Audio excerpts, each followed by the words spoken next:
Hi there, welcome to my views and news. Two news stories. First one is from Eritrea, second one from the Amhara region of Ethiopia. Yamane Gebremeskel, Information Minister of Eritrea, spoke today about conflict entrepreneurs who are provoking conflict in the Horn of Africa. Accusations against Eritrea. Who are these conflict promoters?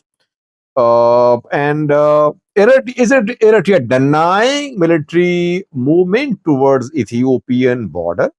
Secondly, Amhara region of Ethiopia, Fano and ENDF are fighting on multiple fronts. And a key meeting was held in Bahir Dar today to assess the security situation. Meeting between Oromo and Amhara leaders happened in the past 48 hours, reported. Firstly, viewers, Yamane Gebremeskel is Eritrean information minister. He spoke today and he leveled allegations against some people, some news outlets, some players who allegedly are provoking new conflicts in the Horn of Africa.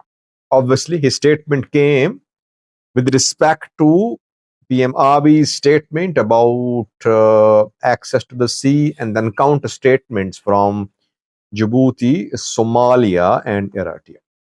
Yemeni says that usual conflict entrepreneurs are back in action. They are accusing Eritrea of saber rattling. They want to promote conflicts in the Horn of Africa.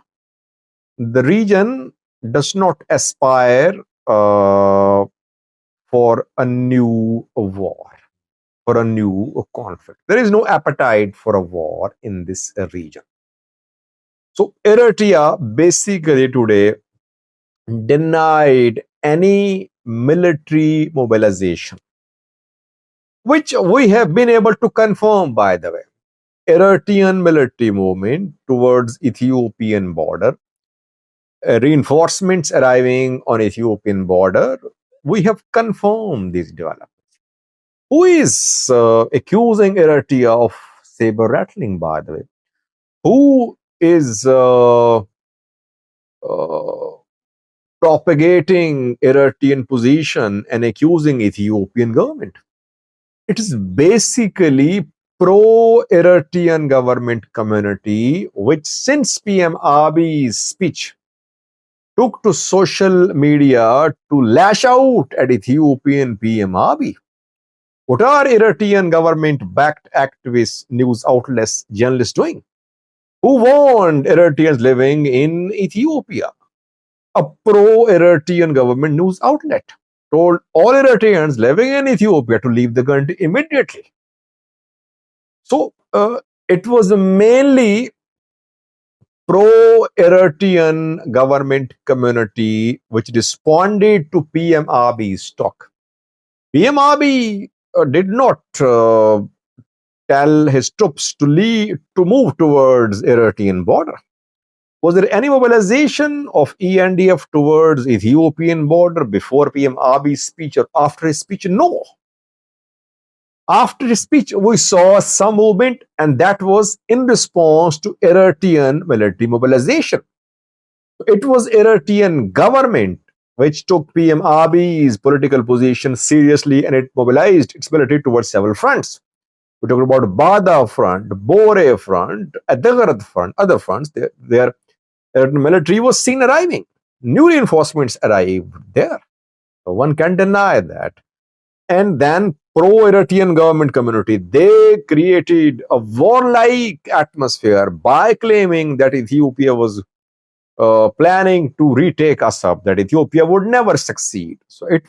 And if you remember, Eritrean government in its first statement in response to PM Abiy's talk asked pro-government community to be calm. But that was just a statement. We saw that pro-Eritrean government community continued social media campaign against Ethiopian government. So no one from the outside is promoting this conflict. Who are the outside players who are promoting this conflict, by the way? Is anyone behind Ethiopia? If there is someone behind Ethiopia, then the Eritrean government should tell names. Why is that only statements are being issued which are not clear? And by the way, Isaias Afwerki in 1999, in 1990s said that Massawa is a free port for everyone, Assab is a free port for everyone. Yes, Eritrea should be helping Ethiopia. Ethiopia is a landlocked country. He offered Ethiopia to use Eritrean ports. I have a clip. You can see the clip at the end of this video. But now, Eritrean government silent. If Eritrean government does not want to give its territory to Ethiopia, its port, yes, it can make its official position public. It can take an official position. It can say that, yes, we are ready. You can use our ports, Massawa, Assab, etc. But we won't give our ports to you. We won't give unconditional, total rights on these territories to you. Yes, you can use the port, but no statement. So basically, Eritrean government aligned with Somalia and both teamed to put pressure upon Ethiopian government to reject PM Abiy's call for dialogue. PM Abiy called for dialogue. Eritrea, Somalia joined hands. They rejected Abiy's call for dialogue. Then Djibouti joined as well. So if anyone is to blame for rising of temperature, it is mainly Eritrean government. And obviously Ethiopian government as well, Ethiopian PM Abiy. He started this thing. He opened the Pandora's box. And Eritrea did not try to calm down the situation. Rather, it accelerated, it enhanced tensions by taking a vague position and teaming with Somalia to embarrass Ethiopian government. I have a clip for you of Isaias Afwerki. What was he saying in 1990? By the way, in 1990s, Isaias Afwerki was in need of dollars, in need of currency. So he was eager for Ethiopia to use Eritrean ports.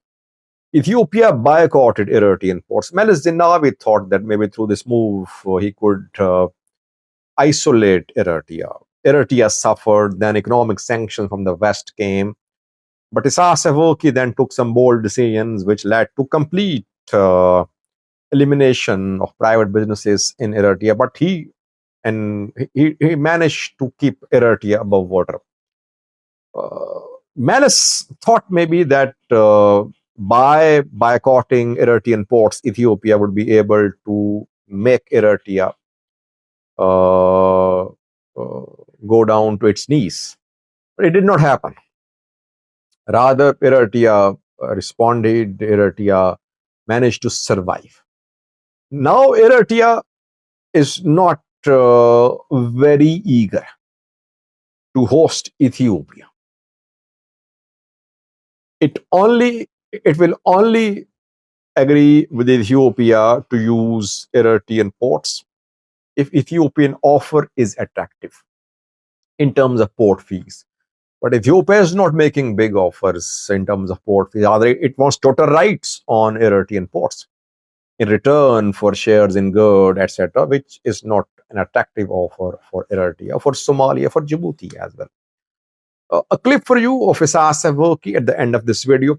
He was heard saying in 1990s, inviting Ethiopia to use its ports.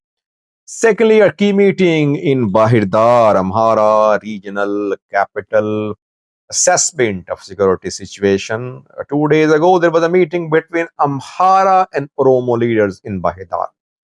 Oromia PP leaders arrived in Bahir Dar. Some meetings were held about displaced people. People are being displaced because of the conflict in Valaga, other parts of the Oromia region. Mainly, displaced people are Amharas being displaced from Valaga, from Oromia towards Amhara region. Meetings were held. I don't know what happened, but it was a good move that the two sides sat at the table. Secondly, today's meeting was about security situation. Problem for the government in Amhara is that even those areas which are under the control of the government, there is no complete restoration of basic services there. There is no complete restoration of functional zonal local level governments, because regional government tries to establish local governments in a city or town.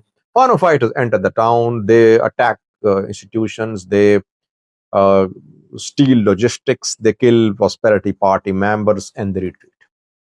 And that is how the entire effort for restoration of normalcy fails. That is what is happening. So, biggest challenge for the Amhara regional government is how to restore normalcy in those cities, towns which are under the control of Amhara regional government. Meeting was held today. Some decisions have been made. We'll see the outcome of these decisions in coming days. No big change on the ground. I've been saying that still clashes ongoing in different parts of the Amhara region, Gujum, North Shoa, Gondar, South Gondar, mainly North Gondar, South Gondar, Ago Abi zone as well. We saw heavy fighting there close to Bore 2 days ago. Gojum fighting on different fronts, West Volo, North Shoa, North Volo. We saw clashes between Fano military yesterday. Fano fighters entered Kobo Robit, Kobo to Vuldia road remained blocked for several hours. But then it was reopened. So the situation. So the assessment was conducted today in Bahir Dar. Key decision made. We'll see the outcome of this meeting in coming days. Now watch the clip from 1990s showing Isaias Afwerki, Eritrean president, offering Ethiopia to use Eritrean ports. But Meles Zenawi back then decided to boycott Eritrean ports to put pressure upon Eritrean government. That strategy did not work. Thank you for watching. Only for Ethiopia, for everybody else who wants to use them.